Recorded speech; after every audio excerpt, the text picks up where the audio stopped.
saya sebagai mahasiswa. Halo, perkenalkan nama saya Agnes Wahyu sebagai murid. Halo, perkenalkan aku Nirmala Azharin sebagai siswa. Halo, perkenalkan nama saya Ainur Rahman Latifah, saya sebagai kepala sekolah. Halo, perkenalkan nama saya Dinisya Yudi sebagai murid. Halo, perkenalkan nama saya Siti Zalatinda sebagai murid. Halo, perkenalkan nama saya Alfa Lensa, saya sebagai mahasiswa. Kami dari kelompok 1 dengan tim model A akan memaparkan video dari matkul TPSD. Selamat malam.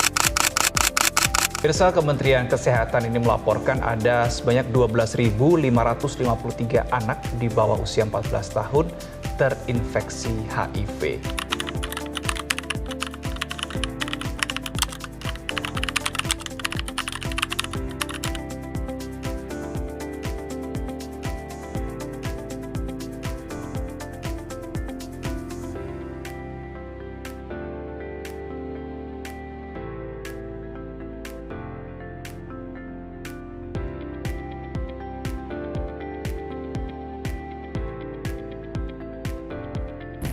Selamat pagi Bu, terima kasih sudah meluangkan waktunya.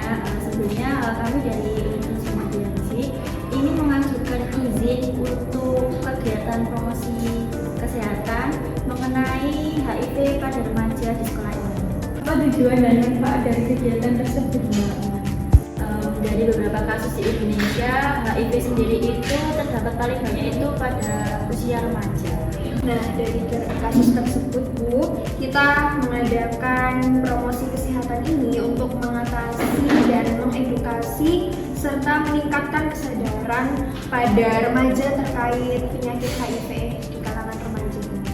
Saya sangat mendukung inisiatif ini karena memang penting untuk memberikan pemahaman yang benar pada siswa-siswi tentang HIV supaya tidak sampai ada.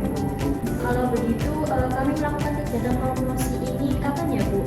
Ini berikut kegiatan proposalnya.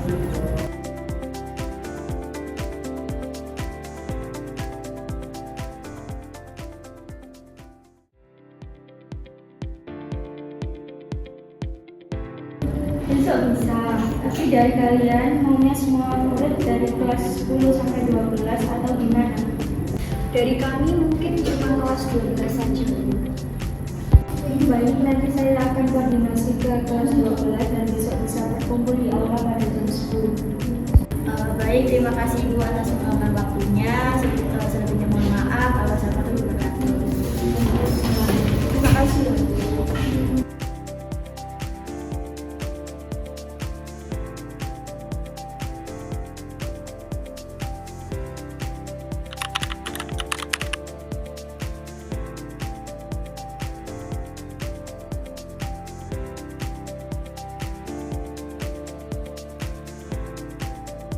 Wassalamualaikum warahmatullahi wabarakatuh. Terima kasih. Assalamualaikum warahmatullahi wabarakatuh. Waalaikumsalam warahmatullahi wabarakatuh. Halo, selamat pagi semuanya. Pagi. Sebelumnya perkenalkan nama aku Alfa Lensa Dan saya Kak Delusa. Kalian semua udah tahu belum kita di sini mau ngapain? Belum Kak.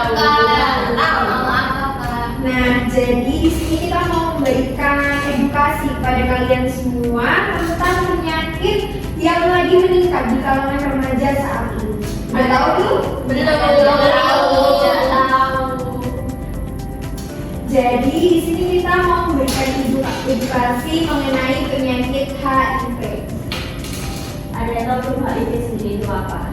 Belum. Tahu. Gak ada yang tahu. Apa tuh Kak HIV? Oke, jadi HIV sendiri itu Human Immunodeficiency Virus adalah virus yang menyerang sistem kekebalan tubuh manusia. Nah, benar sekali. HIV juga merusak sel-sel kekebalan tubuh sehingga tubuh kita tidak dapat melawan infeksi dan penyakit. Apakah ada kalian di sini yang pernah ada yang tahu cara penyebaran HIV sendiri itu kayak gimana? Saya tahu Kak, HIV menyebar melalui hubungan seksual dan berbagi jarum suntik. Nah, benar banget. Jadi HIV itu sendiri bisa melalui hubungan seksual, berbagi jarum suntik, transfusi darah yang terkontaminasi, dan dari ibu ke anak selama kehamilan, persalinan, atau menyusui. Nah, dari kalian sendiri ada yang tahu nggak gejala HIV sendiri itu seperti apa? Saya tahu Kak, gejala umumnya itu demam dan apa ya satu lagi apa? Oke, aku bantu jawab ya.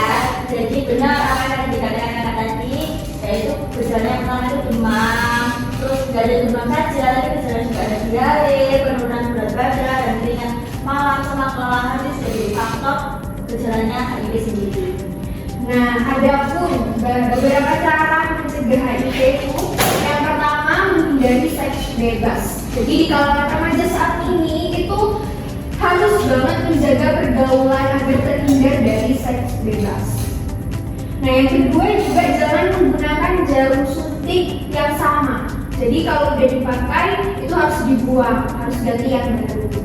Nah, yang ketiga itu melakukan edukasi terkait penularan pengobatan HIV supaya tidak terus berlanjut dan masih banyak lagi. Ini seperti kita ini lagi melakukan edukasi pada teman-teman remaja-remaja yang rentan terkena penyakit HIV.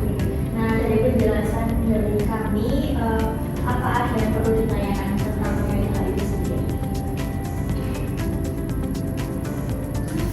Saya mau tanya, dampak psikolog yang sering dihadapi oleh pengidap HIV itu apa aja?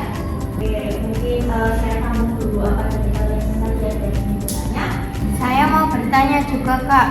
Nah, teman saya tadi kan tanya tentang dampak psikologinya. Saya mau bertanya, gimana sih cara terbaik untuk memberikan dukungan pada penderita HIV? Oke, coba di sini saya akan menjawab dari pertanyaan dari Mbak Yani, namanya siapa? Gini, Oke. Jadi dampak psikologis yang dihadapi oleh pengidap HIV sendiri itu meliputi perasaan cemas, depresi, stigma sosial, dan isolasi. Nah, banyak pengidap merasa takut akan penolakan dari keluarga, teman, atau masyarakat yang dapat memburuk kondisi mental mereka. Nah, selain itu, ketidakpastian mengenai masa depan dan kekhawatiran terhadap kesehatan sering menjadi beban emosional. Nah, selanjutnya saya akan menjawab pertanyaan dari Mbak Azari. Mbak Zari. Nah, cara terbaik untuk memberikan dukungan adalah dengan menciptakan lingkungan yang aman dan bebas dari stigma. Dengarkan mereka tanpa menghakimi, berikan dorongan emosional, dan bantu mereka mengakses layanan konseling atau kelompok dukungan. Edukasi masyarakat tentang HIV juga penting untuk mengurangi stigma dan diskriminasi, sehingga pengidap dapat merasa diterima dan dihargai. Nah, dari sini apakah kalian semuanya paham? Paham Kak. Nah, ini ada materinya ya Kak, tadi mana ya Kak?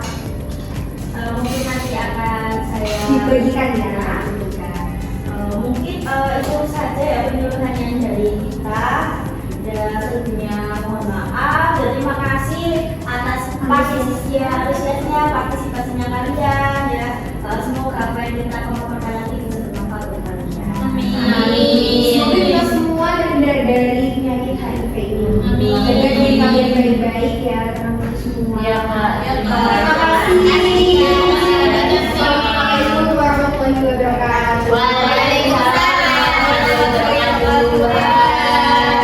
Dalam video ini kita memaparkan suatu video roleplay model A Capability Development, di mana pada video ini mencakup beberapa proses, yaitu yang pertama, persiapan.